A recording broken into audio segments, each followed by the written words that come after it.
So welcome everyone to this webinar on ingredients for successful speaking lessons at A1 level. So as you have seen, I have muted you, and also we don't need a webcam. But also it doesn't mean that you can't communicate with me. So I would like to highlight the chat box area that all of you have already used, so you know where it is. Again, try to locate it right now as well, depending on what kind of computer you're logging in from. It could be here, and for some people it's somewhere at the bottom of, at the top of the screen, somewhere here. Just make sure that you know where it is, because sometimes when we do tasks, you will need the chat box. So just have a quick look right now where it is. It could be somewhere here under View Options, or depending on your version of your computer, it might be somewhere here. So this is one of the most important features of the webinar, the chat box, and of course the screen. Now, please use the chat window to make comments or ask any questions that you may have. If you can, it would be great if you could try to stay on topic with your comments. I mean, on topic basically means we're talking about speaking, so let's kind of try to talk about speaking as much as we can. And please also bear in mind that most questions will be addressed immediately, but questions requiring a longer answer may be addressed during the Q&A at the end of the webinar.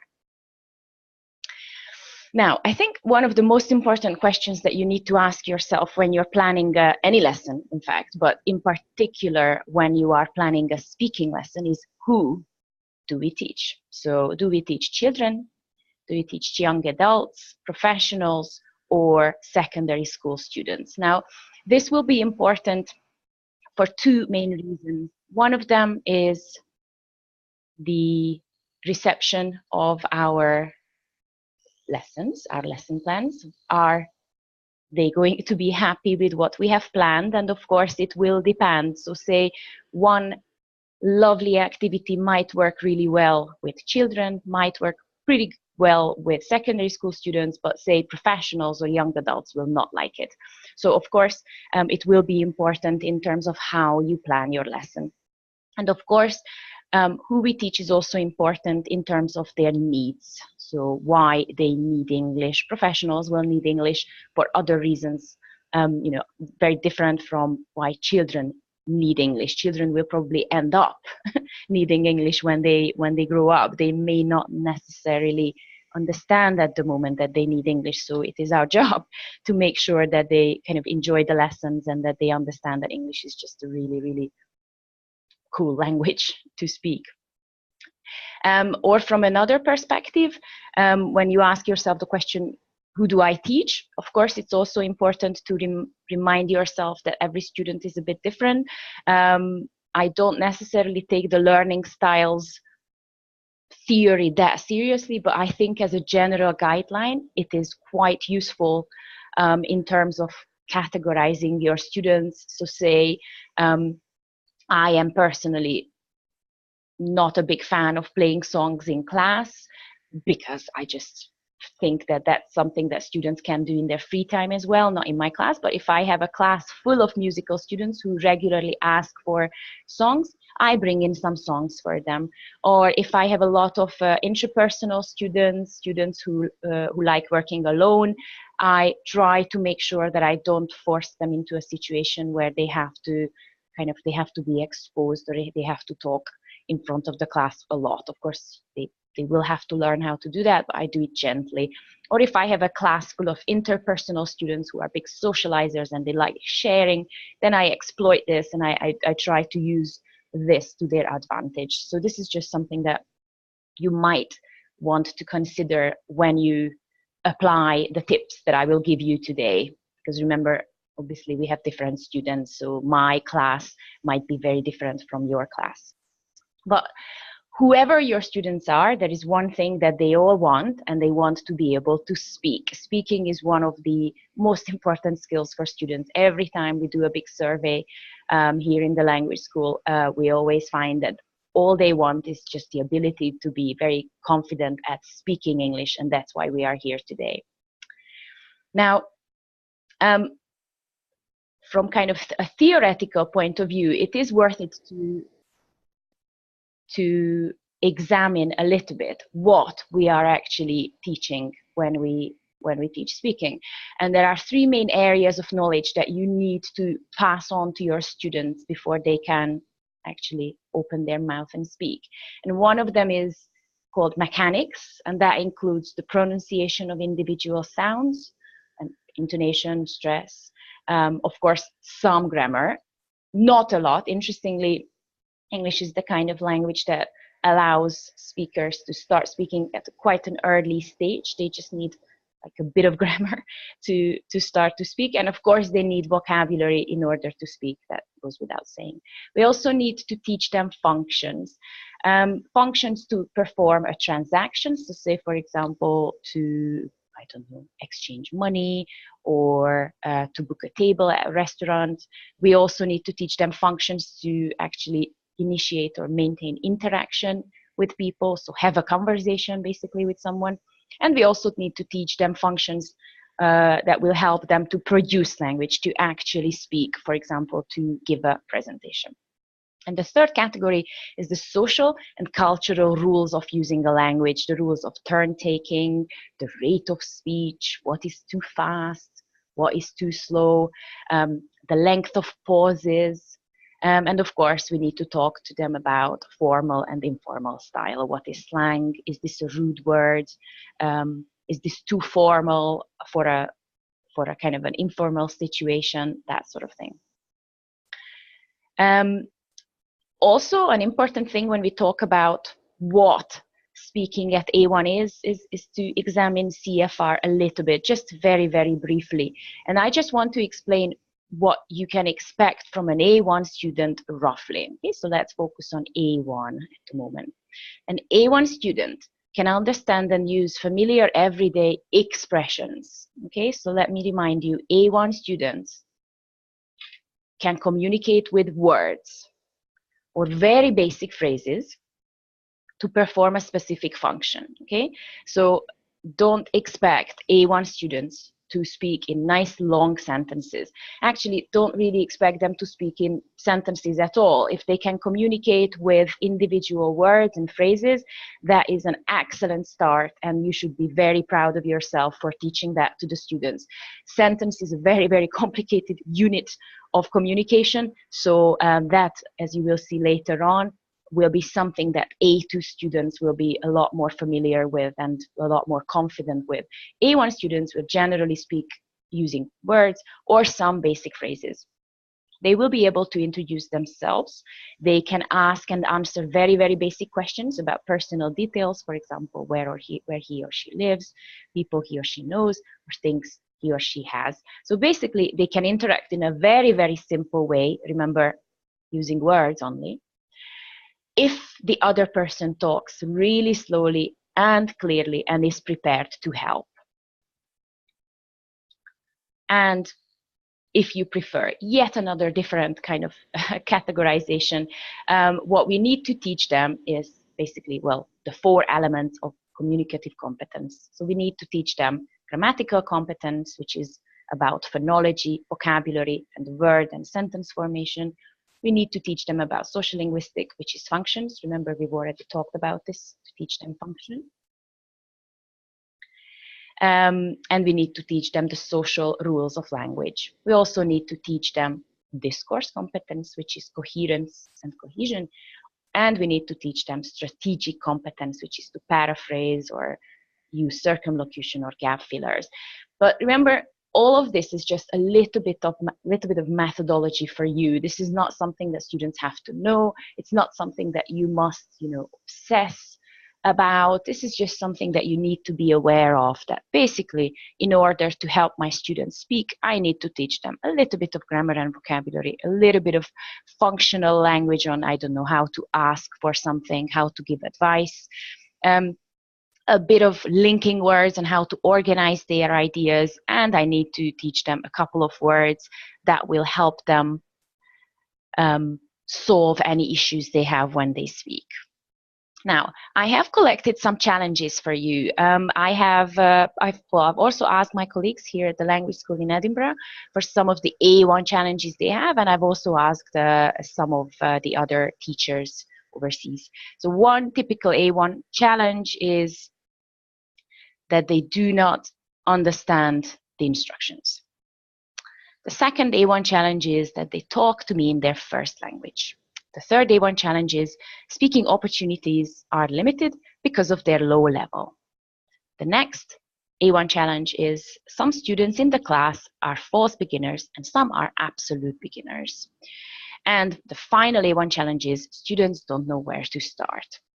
Now, in the course of this webinar, I'm going to address these challenges and provide some tips and tactics on how you can avoid them. Okay, so let's start with the first one. They talk to me in their first language. What can we do with that? Well, first of all, it depends on the classroom that you're teaching in. If you teach in a monolingual classroom, it will mean that students speak the same first language, students share most aspects of a culture, students have the same learning strategies generally, and students have the same educational background. If you're teaching in a multilingual classroom, students do not have the same first language, students do not share the same culture. Aspects of other cultures must be taken account in this kind of environment. So for example, if I have a mix of, I don't know, Chinese, Middle Eastern, Polish, Russian, German students, I need to take into account what they might find offensive, what the taboo topics might be for them. They will have different first language problems, first language interference, and they might have different ways of learning. Now, I am teaching in a multilingual classroom here in Edinburgh. Obviously, I have, I don't know, at the moment, I have 20 different nationalities in my 2 or 3 classes that I'm teaching. So this is not an A1 challenge for me. My poor A1 students can't ask me for help in their first language. I basically can't help them because I don't speak their first language. So for me, this is not an issue, but I have other issues, obviously, that I need to tackle. But let's focus on this issue, using L1 in the classroom. Using L1 in some cases is acceptable, and I would like to quickly tell you in what situations I think it is acceptable to use L1. Using L1, as in your case, speaking Russian to your students, could be acceptable in some, but very, very limited cases. One of them could be that it could be more time efficient in some cases. For example, you could ask your English instructions, which should always be delivered in English. You should never deliver instructions in Russian, but once you have delivered the instructions in English, you could ask the strongest student in the class to translate it. This way, you are kind of testing one of the students' abilities, and you are also kind of making sure that everybody understands the instructions. Another acceptable use of L1, so Russian in your case, is to give an L1 equivalent for a new word. Again, only at lower levels, but it could be an acceptable use. It may reduce anxiety at lower levels when the students feel that, okay, we've learned a new word and now I know what the first language equivalent is. Again, only at lower levels, at A1. It might accelerate the memorization of new words through comparison or through the awareness of false friends.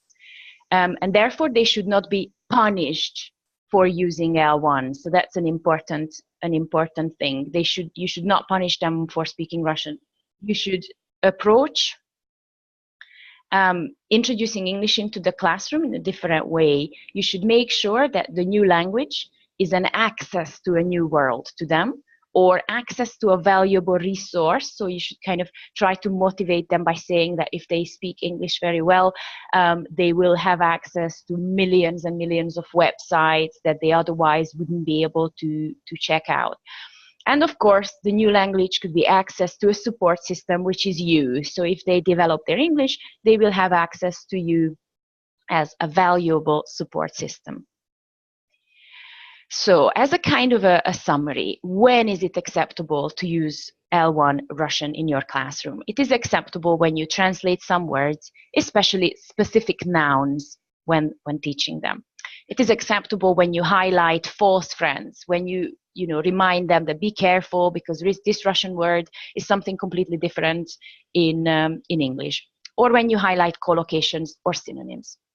It could be useful when you discuss grammatical differences between the two languages, or when you're discussing abstract grammatical terms, especially at lower levels, if you have students who have issues with understanding what a noun is or a verb is, it could be very, very useful to explain it to them in Russian, or when you are explaining teaching approaches to students, if you want to. Obviously, it's up to you if you talk to these kind of things to your students. And translating instructions if necessary. Now, let's look at the advantages of using English. Remember, for me, this is the only option. And here in Edinburgh, in the language school, everyone, even the total beginners, when they arrive in Scotland, they will have to start communicating in English because no one speaks their first language, not even the receptionist, no one. So they basically have to solve problems in English, and they are managing very, very well. So believe me when I say this is actually an option in the classroom to use English only. No one gets left behind. It is possible to, make sure that everybody understands what's happening. So let's see the advantages of using English in the classroom. Students lose confidence in their ability to communicate in English if they always have the chance to translate it to Russian. The first language use will become an overuse, and it will become a dependency, which means that they will have this kind of feeling that if they don't know the exact translation, they don't know the word, and that's not the case, obviously. So when you speak a language, you won't necessarily have to know the exact translation. It's enough if you know the context of the word and the function in that language. And of course, if you use your first language a lot in class, that results in a loss of useful language practice, because the teacher talk is realistic listening and speaking practice for the students. And it also shows the students that you, the teacher, value English as a language. And of course, it increases students' exposure to the target language. Those students may not hear any English outside the classroom, so you have to make sure that your classroom is full of English. Also, certain classroom commands and common expressions can be learned, acquired through routine use. So they may not understand it on the first lesson, but maybe from the second week, they will have memorized the expressions such as go to page this and that, open your books, cross out. So that is an important thing. You are also a model for students, both in terms of production of language and your attitude towards the language. So you will be able to show them that it's more than a subject. Yes, Natalia, if you have a question, you could enter it in the chat box, because you have raised your hand. You could go to the chat box and ask me a question. Yeah, remember the chat box. I'm going to write something in the chat box so that it starts flashing and you will know where it is, yeah? So if you have any questions, you can ask me a question there.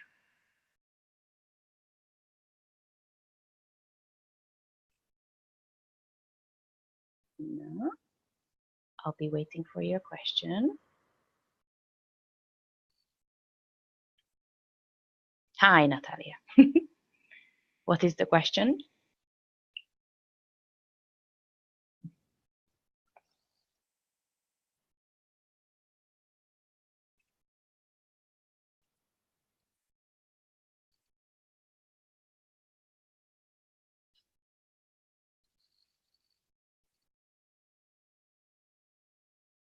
Okay, I'm going to continue speak, and when your question appears, I will look at it and answer it immediately. Okay, Natalia? So let's talk a little bit about checking understanding, because if you remember, I mentioned that you can translate instructions if necessary, but how is it better to answer simple questions? For instance, where are you from? I would answer questions fairly shortly at an A1, so I wouldn't go into a lot of details, but I would encourage my students to answer it as long as they can, and we will talk about this a little bit later. So there is a section in my class where I teach them how to expand on their answers. But when I speak, and we will talk about this now, is I always try to limit the amount that I speak. So in my case, when they ask me, I just give a one-word answer, because I always try to limit. Yes, name of the city and the country, exactly like that. Yes. Thanks, Natalia, for answering for Lily. Thanks. So let's talk a little bit about checking understanding. So remember, I mentioned that you can translate instructions if necessary, but it's much better to try to learn another technique on how to check understanding. So one thing that you could do is, of course, to teach them the minimum vocabulary and grammar required to understand instructions. Because if you do that, if your students, have a big page full of useful words that you always use, and you never use synonyms, you always say turn to page, or you always say cross out, or underline, or circle. If you teach them these words, they will have a better chance at understanding your instructions, even without translating them. But a very, very useful technique is concept checking. Now, I don't know if you know this technique. Concept checking is basically a way of checking students' understanding without asking this question, which sounds a perfectly logical thing to do. Of course, it comes almost naturally that you ask someone, do you understand? But this is probably the worst thing you can do, because you will never know if that student understood that particular thing or not. I mean, they might say yes, and they didn't understand it. Obviously, if they say no, then we know they didn't understand. But if they say yes, we will still not know if they understood it. So here's a very good technique. Use concept checking, which gives them a chance to participate and demonstrate their understanding. Here's an example. You explain something and you ask the weakest student to demonstrate. Or you tell them something and one student translates it to the other students. Or you say something and one student paraphrases it to the whole class. And if they can do that, you will know that they have understood it. Or you can demonstrate one of the instructions with the student, and this way you will give them a second kind of chance to understand the instructions. Now let's do a little game to see what kind of questions you can ask your students that will check their understanding. Okay, we may not do all of them, but I will pick some. So let's start with question number 1. So look at question number 1. I will highlight it. What do you think this kind of question checks? So when would I ask this question from my students? Where do you find the Would I use it when I have just introduced a new noun, a new verb, a new adjective, or when I want to check that they understand the register? Remember, register is formal versus informal style, or whether a word is rude, that sort of thing. So can you tell me your answer by entering it in the chat box area? So say if you think that we use question number 1 to check verbs, then enter a V in the chat box.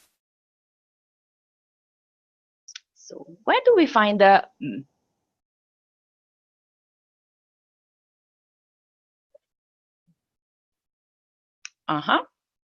We use this question to check that our students have understood what a noun is. For example, where do we find a spoon? If my students say nothing, or they say in the park, I will know that something is off. But if most of them say kitchen, restaurant, then I will understand that, okay, they got this noun. A similar way of concept checking for nouns would be, why do we need a whatever, for example? Why do we need a spoon to eat soup? Now let's see another example. Why do people, for example, why do people cry? Yeah, very good, Lily. Well done, everyone. For verbs, again, why do people cry? If they say because they're sleeping, I'm just wondering, did they really understand the word cry? But if they say because they're sad or because they're very happy, then we would understand that they would know that, okay, they understood this one. Let's see another one. Let's see number 4. You introduce a word to them, and then you say, who would you say this to?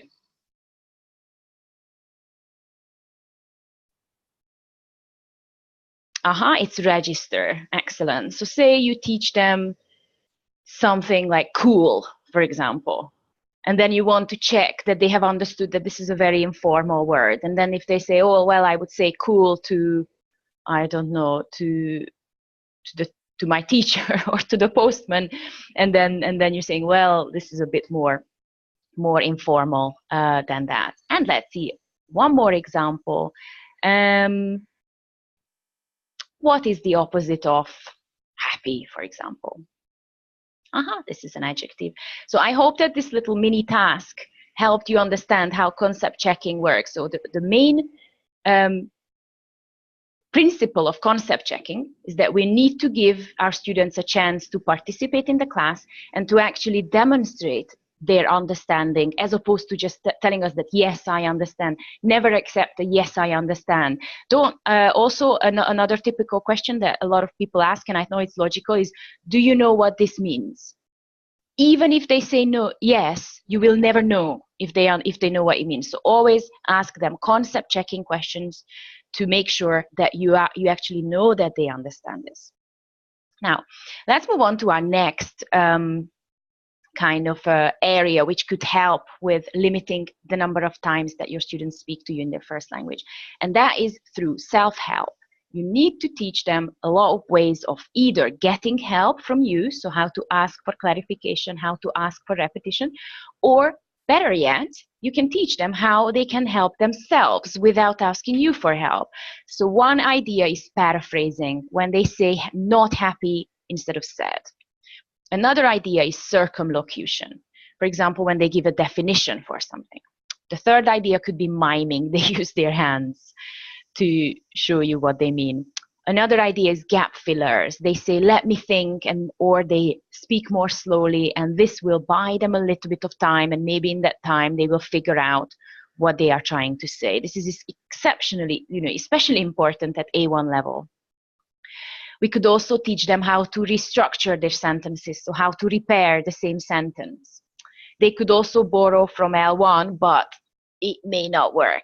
But if they really need to, they could try that. They could use the technique of generalization when, for example, they say nice instead of delicious, or they say stuff or things instead of the actual word that they need. They could also use approximation. For example, they say flower instead of rose. They can also change the topic if they really can't talk about that topic, and this is especially important later on. It will be really important at exams when they kind of change the topic slightly, just a little bit, with a clever expression. And they can also keep the conversation going with questions. We'll talk about that later. And they can also anticipate answers, so we can teach them how to be ready for the next kind of answer. So let's see a little activity. Let's practice this a little bit. You can see most of these techniques that I have just described to you. And as you can see, I gave all of them a letter so that it's easier to enter it in the chat box. Now, what I'd like you to do is, when I show you one example sentence from my classroom, I'd like you to decide which self-help technique this student was using. So say I give you a sentence and you think that it is circumlocution. In that case, you enter a B. Yeah? Or if you think that this student is using generalization, you enter E. So let's see the first one. I want to go there. I want it to go there.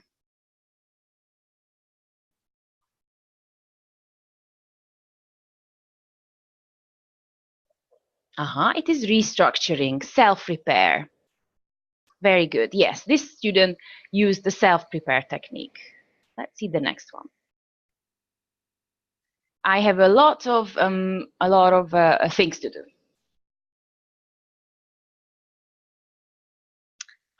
This is generalization, using words like things and stuff. Very well done. Let's see the next one. I don't know the name. It's like a cup, but bigger.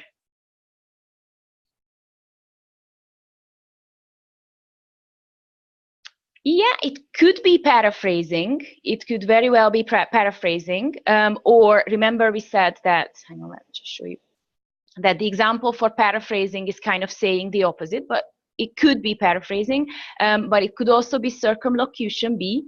Yeah, well done, Irina and Sophia, because it is basically a definition. And by the way, in this case, which word did my student not know? This was, I think, in a B1 class. I don't know the name. It's like a cup, but bigger. No, anyone?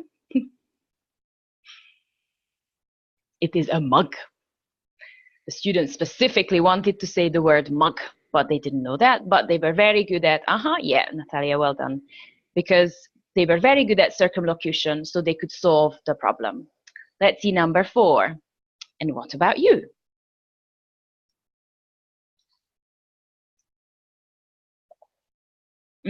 Keeping the conversation going with questions. Now, this is crucial. I can't emphasize this technique enough to you, because this is such a good way of making students ask more questions. Is I always remind them, when you don't know what else to say, when you have run out of things to say, why don't you just ask your partner a question? And this way, it will be your partner's problem to say something. So this is such a good way of, generating more questions in the classroom. Let's see the next one. He gave me a pair of shoes. They tried to say high-heeled shoes. They couldn't remember them, and they just say a pair of shoes.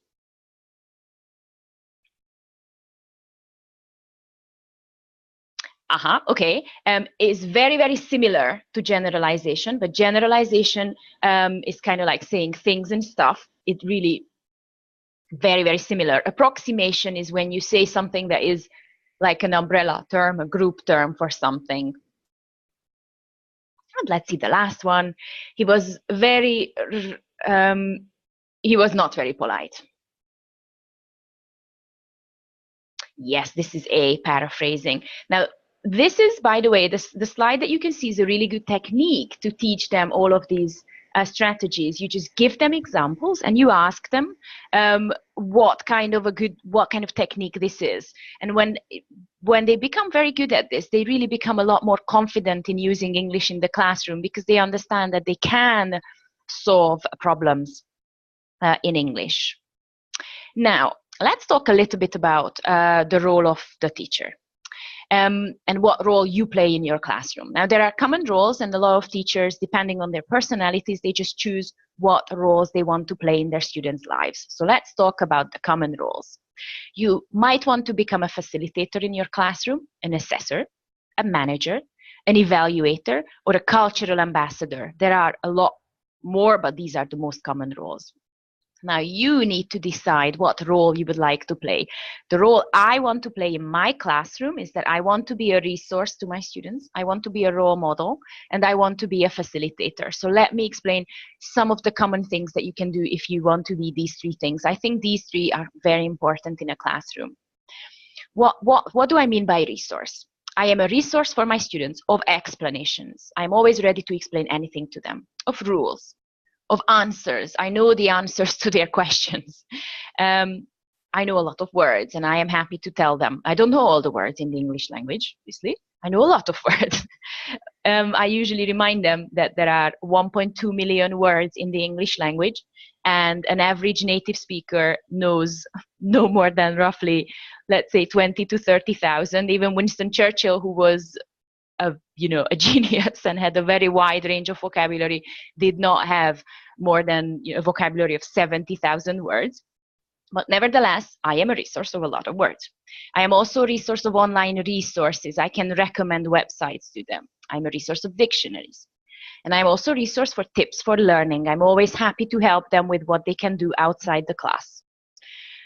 Also, in terms of role model, you could choose to be a role model for using language. Remember, if you use English in the classroom, if you always use English in the classroom, or if you bring a native speaker to class and you demonstrate your ability to use this language, then you are a role model for using language. You are a role model for pronunciation. And it doesn't matter, in terms of accent, it doesn't matter. You are a role model for pronunciation, because you can pronounce words correctly. You are also a role model for communicating, and you are a role model for your students for learning a language, because you managed to learn a language to a very lovely high degree, and this is something that your students will look up to if you demonstrate this to them. And let's see the last role, which for me is one of the most important roles in my classroom, the facilitator role. Now, what does a facilitator teacher do? A facilitator teacher doesn't answer questions. This sounds a bit crazy, but bear with me. A facilitator teacher, for example, does the following. When I have a student asking me, teacher, what does role mean? I do not say it means. I don't do that, okay? We don't say it means. We ask another student. I say, does anybody know what it means? Yeah? Do you see the difference? I'm not giving an answer. I am asking everybody else if they know the answer. So ask questions before telling them the answer. The same with grammar. Don't tell them that, I don't know, in the following task, we are going to practice the present simple, and we use the present simple for daily routine. Ask them, what do we use the present simple for? Because in this case, you are giving higher level students an opportunity to demonstrate that they are good. They also demonstrate the fact that they know the material that you have already learned. Okay, so remember the rule, don't answer questions, pass any questions on to the whole class. Also, don't give them vocabulary in the middle of a speaking task. So when you're monitoring and your students stop and say, oh teacher, what is this and that word? Don't give them the answer, because remember, we have taught them the self-help techniques. They can use generalization, approximation, circumlocution, paraphrasing. They don't need to know vocabulary in the middle of the sentence. They have to finish that sentence. Now, the facilitator teacher will ask a student to read the instructions. This is a very, very good way of introducing speaking at a, on a daily basis without any preparation, without redesigning your classes. All you have to do is from now on, as of tomorrow, always ask a student to read the instructions. So for example, instead of saying this to your student, look at the poem and the pictures. What do you think happens in the poem? You could just say, could you please read this to the class? And then they will have a valid kind of reading opportunity. The second kind of baby step that you can take towards introducing more speaking to your class is to always do the lead-in speaking tasks to activate vocabulary. Now, what do I mean by the lead-in speaking task? Lead-in speaking task. Have a look at this page. And let's find the lead-in speaking task together. It is usually exercise 1. It is this question. Now, it's very easy to skip this speaking task, because very often a lot of teachers think that this is a slightly, ridiculous task because it's so short. But it depends on you how short this task could be, and it depends on your students. So if you have a mix of students where some students are better than the others, then they could kind of talk a little bit longer. So always do the lead-in speaking task, yeah? So you ask a student to read this sentence, and you say, work in pairs and answer this question together. And then some of your students might say 4 or 5 words. Some of your students, the better students, might appreciate this opportunity and speak a lot more. Never skip the lead-in speaking task. Another easy step that you can do to introduce more speaking into your class is ask a student to demonstrate the task. Yeah.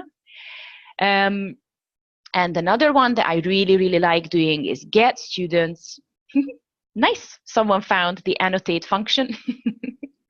Someone is drawing on the screen. I will delete this, I'm sorry. Not that I don't appreciate the artistic value. So get students to compare answers before checking them with the whole class. This is such an easy technique, and you could start doing it from tomorrow. Before you check the answers to, for example, exercise 3, ask your students to compare their answers in pairs, and not just compare by saying random words, because that's not speaking. So I always encourage my student to take turns, yeah, one by one, and just read the whole sentence. And this way, students will get a valid speaking opportunity. You might say, well, that's just reading, but reading and listening is a precursor of speaking, so they will need this kind of extra speaking opportunity. Now, how to keep the task focused? That's another question with speaking activities. How to make sure that my students are not resorting to using L1, they are speaking English. Well, one important way to do it is to explain what the aim of the task is. You could even write it on the board. I usually write on the board when I start the lesson, I write down what we are going to do that day. So you could do that.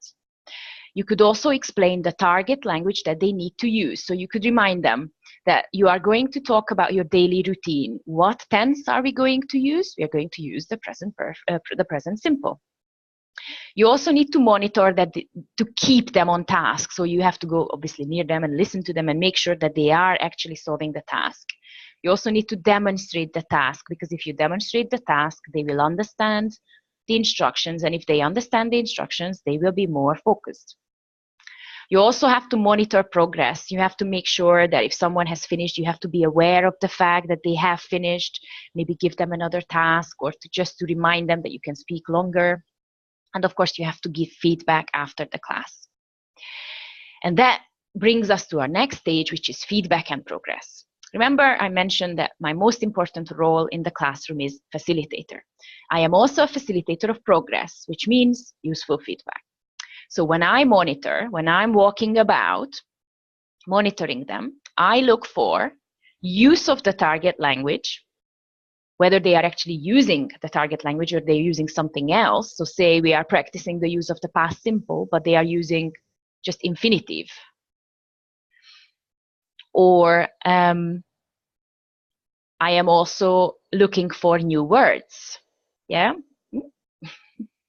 So I am also monitoring for new words, whether they have used new vocabulary. Yeah. And if someone is using very good new vocabulary, I will highlight this to the other students. Like, look at this lovely word that, I don't know, Natasha has used. This is a really good word. Let's learn it. I am also monitoring for intonation patterns. And of course, I am also monitoring for errors in the target language. But I put monitoring for errors last, and this is crucial. I really, really would like to emphasize this to you. At A1 level, errors are not the biggest issue. The biggest issue is that they can't form sentences. Remember, they are only using words, random words.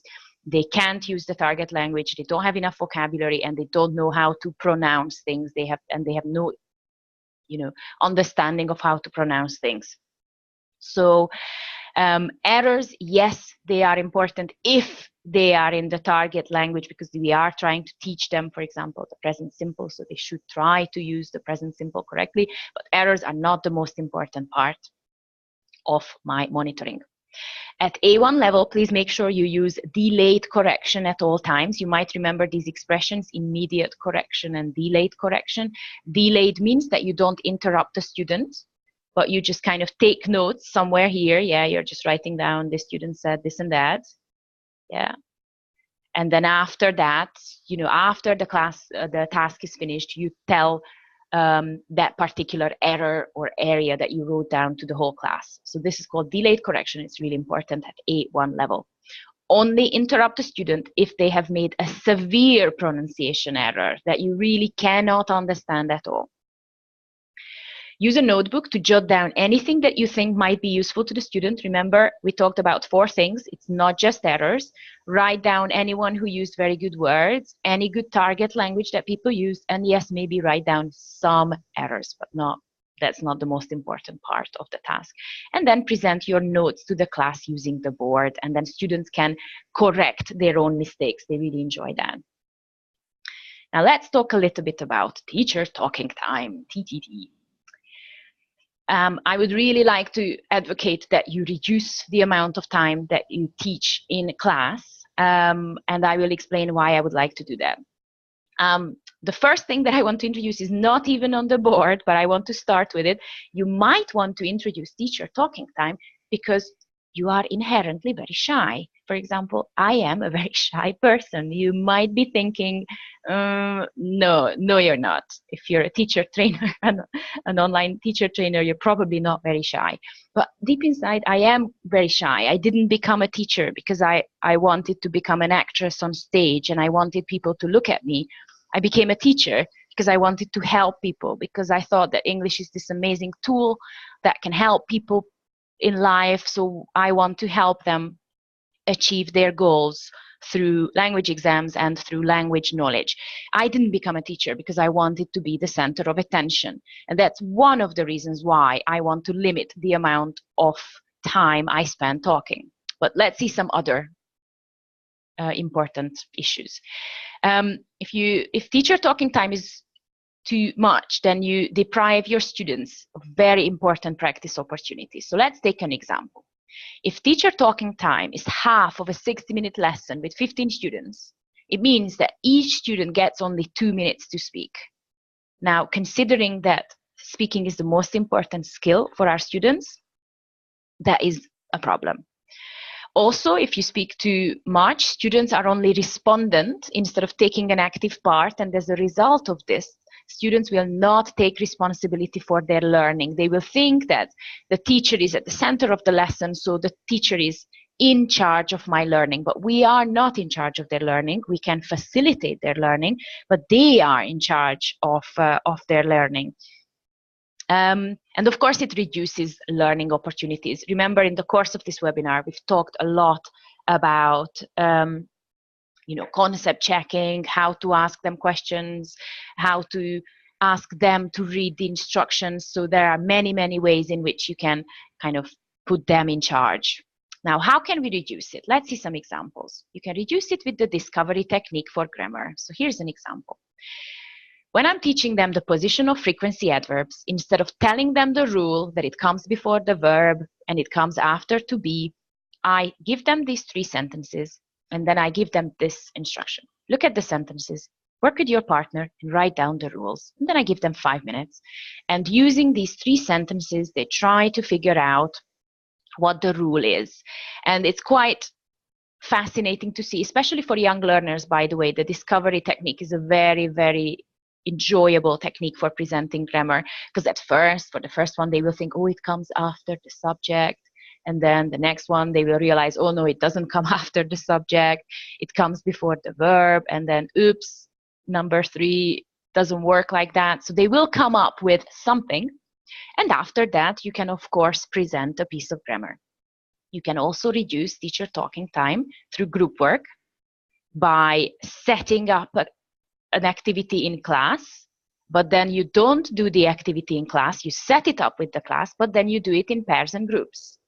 Or you do the activities, or the students do the activities individually, but they check them in pairs. Yeah. You could also give them a dictionary to use with a reading task, and this way you don't have to speak for that particular part.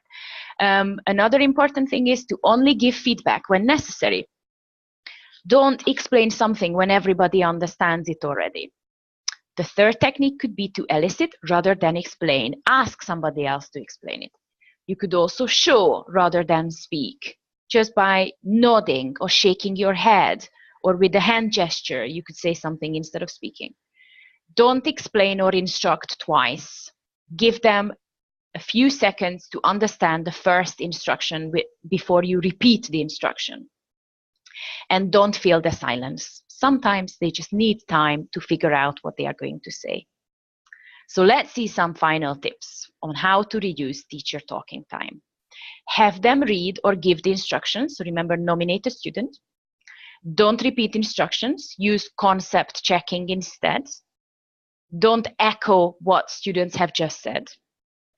Don't say more than the student when reacting to what the student has said. So react, in a very kind of limited way. Don't ask lengthy questions at A1. Don't sum up what they have said. Don't answer your own questions. Give them enough time to answer your own questions. And if possible, don't tell, ask. Remember, this is a key part of becoming a facilitator teacher. If a student asks you a question, you pass the question on to the class. Ask open-ended questions. Remember, an open-ended question starts with a question word, so it's a WH question, and not a yes and no question. And finally, get students to check answers together. And that brings us to the next topic, which is asking questions. A facilitator teacher, remember, doesn't tell, they elicit. So students need to learn how to ask questions. So here are a couple of tips on how you can make sure your students ask questions. You could give them the answers and they have to match them to the question.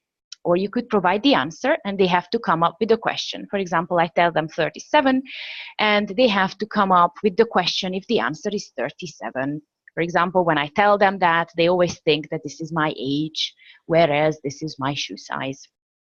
Always encourage students to ask you questions. Use role play to make them practice asking questions. Use information gap tasks, which you can find in a lot of books, and use spot the difference picture description tasks. And of course, you can also organize project days if this is something that your students like. Another thing that you could focus on is functional language. Remember, functional language requires a small pool of phrases and they are transferable to any conversation. But because this is A1 level, be careful, just ask them for very, very short reactions. They cannot have a full conversation at A1 level. It's enough if you teach them how to give 1, 2, 3 word answers to short questions. Don't push them too kind of hard. Now, another important element is how to build up fluency, so how to help them produce language. So after, obviously, this all has to come after careful demonstration, careful drilling, and a lot of controlled practice. And once you have explained a piece of grammar and you have drilled it, they can try to build up fluency and produce language. At A1 level, you need to provide them with notes like this, or you need to give them time to make notes before they speak. If you give them time to make notes, they will be able to speak for longer and they will have a much better kind of sense of achievement. You should also give them the target language, like here, with nice stem sentences. You could also use another technique, which is the ask me more technique. Each person gives 4 facts about themselves and the partner has to find out more. You could also introduce them to the why technique, which is a very funny technique where they have to have a conversation where one of them always asks a why question. I like cats. Why do you like cats? Because they are cuter than dogs. Why are they cuter than dogs? And it's quite funny, usually at lower level and primary classes, they really enjoy that. It's quite funny asking why questions. And also building on their fluency even more, you could also ask them to give presentations. Yes, it seems very early at A1, but you can ask them to give presentations. You just need to make sure that you give them enough time to prepare. You need to get them to take notes. Again, you need to provide them with the target language. You need to let them choose the topic at first, because if they know the topic, it will be easier. You need to time them with a stopwatch to make sure that they can speak for, say, 30 seconds. This way you can explain that, well done, you spoke for 45 minutes. It really will help them with a sense of achievement. And you need to use storytelling tasks to practice the oral use of past tenses. Yeah. Now, with storytelling, I usually use a lot of pictures because every single course book has a lot of pictures, so I use them for storytelling. I also want to recommend the British Council Learning English Kids website, because they have an amazing short stories task where you could kind of just choose a topic. They first read the text and then they could tell their short stories to one another. So remember, Learn English Kids British Council website is a really, really good source.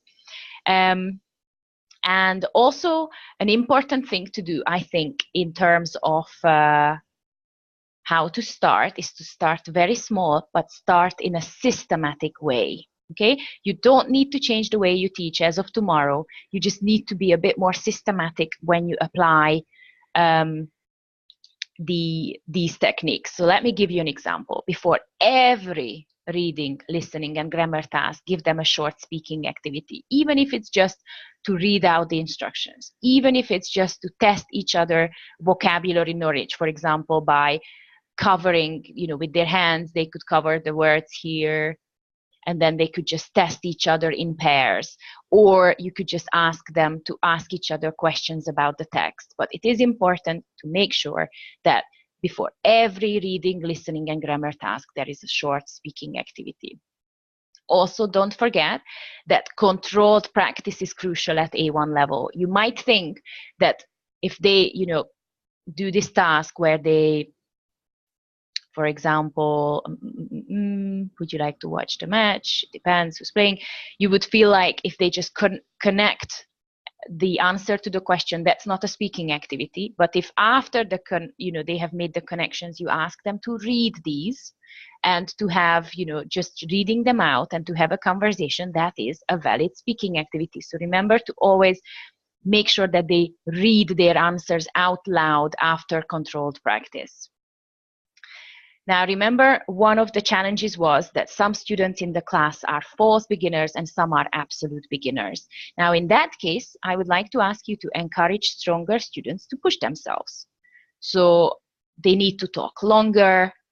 Your stronger students need to answer with longer sentences. They need to keep the conversation going. They might be able to use new vocabulary, whereas weaker students can't use new vocabulary at that stage, or they might want to explain grammar to others. So one example on how they can develop their answers is what you can see here.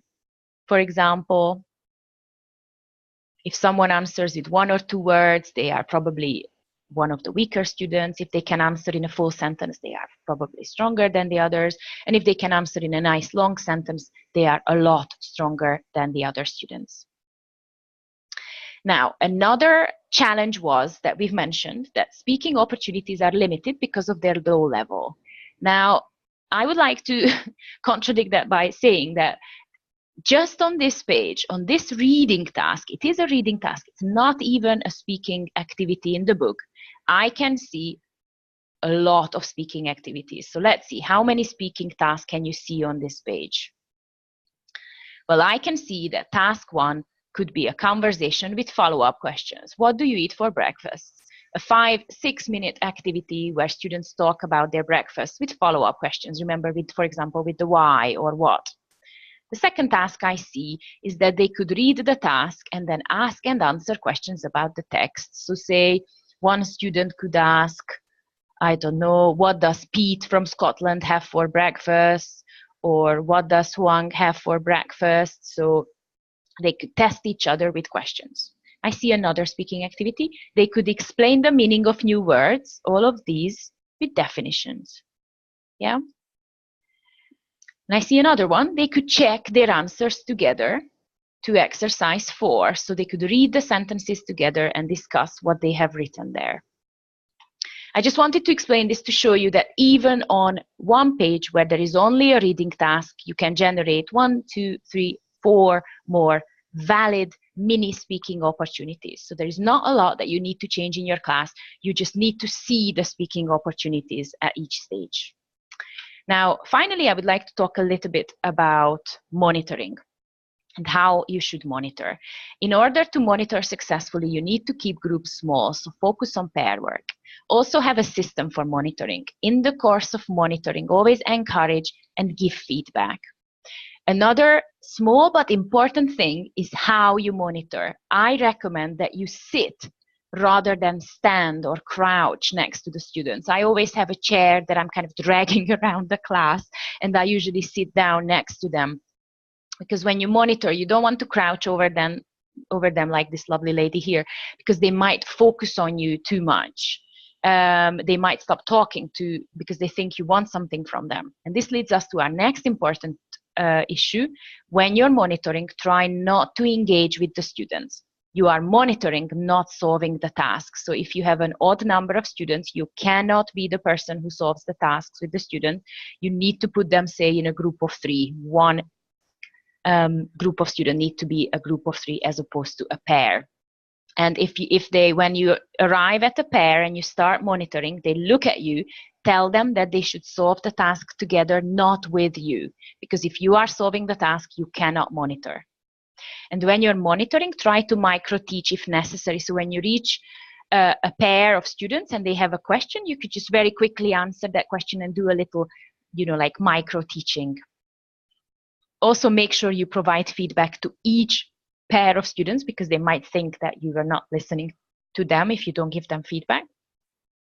And don't interrupt the flow of conversation with a correction unless it's an impeding error, like a really massive error that is confusing for you and probably confusing to the other student, or if it was a pronunciation error. But basically at A1, don't interrupt the flow of the conversation. And I just want to remind you that we are facilitators of progress. Remember, we talked about this. So it's very important what kind of feedback you give. So when you're monitoring, please don't focus on the errors only. Focus on, and just jot down, remember, in your notebook that you will put on the board later, write down any very good words that someone used, or any good use of target language, or any issues with pronunciation or intonation. And yes, write down some errors, but mostly the ones in target language. Okay, we've talked about feedback, and let's do a little recap. So a recap of what we have discussed. What do we need to teach them at A1 level? You need to make sure that your students know the language of instructions. They need to know the name of classroom objects so you can instruct them. You need to teach them how to ask questions. You need to teach them how to explain words. You need to teach them how to tell a story using past simple. You need to teach them how to solve language barriers, how to solve problems in English. You need to teach them the communicative use of grammatical structures. So when you're teaching them the past, you need to explain that this is useful for storytelling. And you need to teach them how to react in a transactional conversation. So you need to teach them what the answer is to, I don't know, can I open the window? You need to teach them how to react when someone says you're welcome, or when someone says thank you, sorry. So you need to teach them how to make very short kind of reactions in a transactional conversation. And of course, if you need some online resources, I want to recommend British Council, because that's like an invaluable resource for any need that you might have. One Stop English is also a great area, and Breaking News English is excellent as well. Now, I have finished with everything that I wanted to say, so now I'm ready to take any questions you may have. I'm just going to sit here and wait for the chat to start flashing. Have you got any questions about anything that we have discussed? And while you're typing, let me just tell you that if you have any questions regarding any specific exam issues, operational issues, then I would just like to tell you that I already know that Keith is actively preparing the schedules for the April exams. And if centers or you guys have any questions, you should contact him or Olga Bondarava, as soon as you can. But other than this information, I can't help you with actual exam questions. We have a question, Daria. Isn't it early to teach past simple for A1 students? Well, excellent question. In the past, when CFR was started, past simple was actually an A2 structure. But since then, they have revised this kind of approach to past simple. So we do teach past simple to A1s. If you look at an A1 course book, you will see that the past simple is introduced at roughly like unit 5 or 6, so somewhere around the middle, so not at the beginning, but somewhere around the middle of the book. And the reason for teaching past simple so early is because it's such a valuable resource of speaking. I mean, if you think about it, your students can't really speak about their daily routine for a whole academic year. They can't wait for a whole CFR level with the past simple, because there's so much stuff that you need to say with the past simple. What did you do at the weekend? So past simple is now an A1 structure, and you should teach it, but you definitely shouldn't give them a massive long list of irregulars. A1 past simple means the regular verbs, so the ones ending in ed, and some irregular verbs, not too many, a very, very limited list. You may have noticed that in course books, in like an Oxford or Cambridge course book, the list of irregulars, it always grows. In every level, it's a bit longer and longer. It's because of that. So it's not too early, because well, storytelling as such is basically there because it is an important part and that's why it appears at exams as well. But it depends on, storytelling at what level. Storytelling in the sense that they have to be able to tell a very, very basic story. Yeah, so they will have to tell a story, but it's a really, really, really, really simple story. Yes, it is only a past simple. It's not storytelling as such, as in using the past continuous. Is definitely not A1. I more mean that someone can tell a very basic story of what they did at the weekend, for example, with very, very simple sentences. Any other questions? Yes, Natalia, I totally agree with you. It's never too early. Even my higher intermediate classes have problems with the irregulars, so yeah. Well, the present tense is not really acceptable for storytelling because it is a bit confusing. I mean, acceptable is a good question. Acceptable how? I mean, it would be a bit confusing. So at A1 level, I would definitely make sure that I am keeping, when I'm teaching them storytelling, that I am monitoring the use of the past tenses.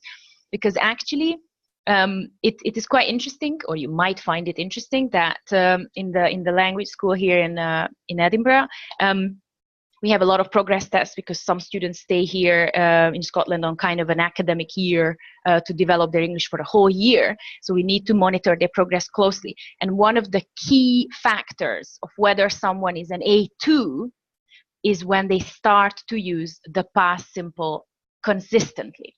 Because at A1, you can't accept your students to be 100% perfect. Okay, remember, A1 is kind of a starting level. So yes, you will teach them the past simple, but you can't accept them to be good at it. Do you know what I mean? So do you understand this kind of weird situation? You will teach it, but they won't become 100% good at it until they reach A2. And at A2, they will be okay with it. They will be a lot more consistent. At A1, you will give them a storytelling task and they will be kind of 50% using the past, which is a big achievement. And if they use 50% past, you should be proud of yourself. Any other questions?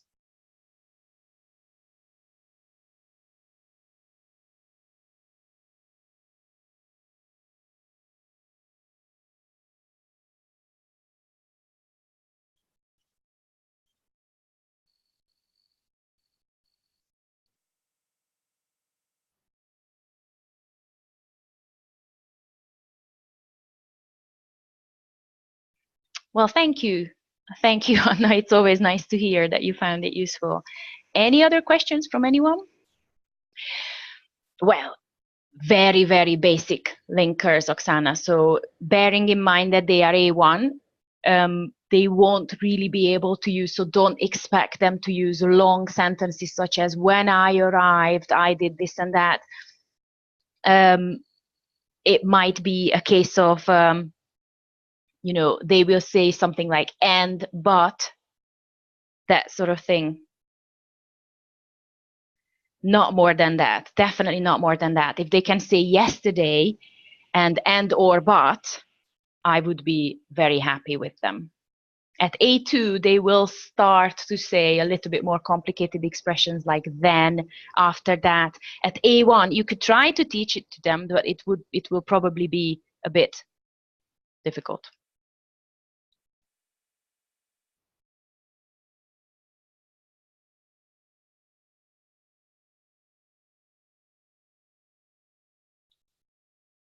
Any other questions?